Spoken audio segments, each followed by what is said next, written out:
الرحيم. السلام عليكم ورحمة الله وبركاته. وإن شاء الله تعالى النهاردة هنتكلم عن العلبة بالكونتاكتور. العلبة دي احنا جايبينها بفضل الله، هي نفس المواصفات، بفضل الله نفس مواصفات شنايدر بالظبط. ما بتختلفش عنها في الجودة، ما بتختلفش عنها في الشكل، ما بتختلفش عنها في أي حاجة بفضل الله. هي تيبيكال من شنايدر، ولكن بمسمانا بفضل الله ديزل ديفولت. طبعا احنا متوفر منها من اول مقاس 9 و12 و18 و25 و32 متوفره كامله وفاضيه. يعني اللي عايز العلبه كامله ماشي، واللي عايز العلبه فاضيه احنا في الخدمه. هنا دي السيريس بتاعتها. يعني لو احنا خدنا بالنا معانا هنا LE1D 18 M7. طبعا ده M7 دي هي بتقول ان الكويل 220 وعليه نقطة اوبن ونقطة نورمالي كلوز. وده الرسم الداخلي للوحدة، بالإضافة للداخل بتاعها جوه.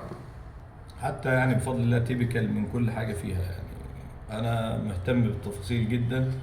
الكونتاكتور 18، الأوفرلود من 12 ل 18، وليك الحرية تغير الأوفرلود زي ما أنت عايز، تركبه أقل أو أكبر. الكونتاكتور معاك تقدر تغير فيه، ولكن علشان احنا هنا بتعمل ريست للاوفرلود. لو حصل اوفرلود بتعمل بيه ريست من على الزرار الخارجي اللي هو الزرار الاحمر. لو انت محتاج تعمل بيها تظبط العلبه. هنا كامله كونتاكتور والاوفرلود، وهنا مكان للنيوترال او الارث زي ما الشركه عايزه تستخدم. الاضافه لبشموط الستارت. طبعا هنا ده بنوقف منه وبنعمل ريستارت من على الزرار الازرق زي ما احنا شغالين.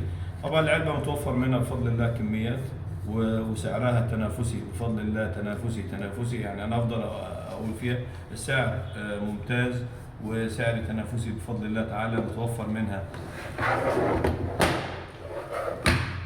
دي طبعا التسعة، وهنا 25، وهنا 32. طبعا هو المقاس اللي معانا موجود جوه، ولكن هو مقاس 12 موجود ومتوفر منه بفضل الله. 9 وال 12 بيركبوا مكان بعض، وال 18 برضه يركبوا نفس الفريم بتاع العلبه ويركبوا في نفس المكان، بالاختلاف بس ان هو الكود بيبقى على العلبه فقط لا غير.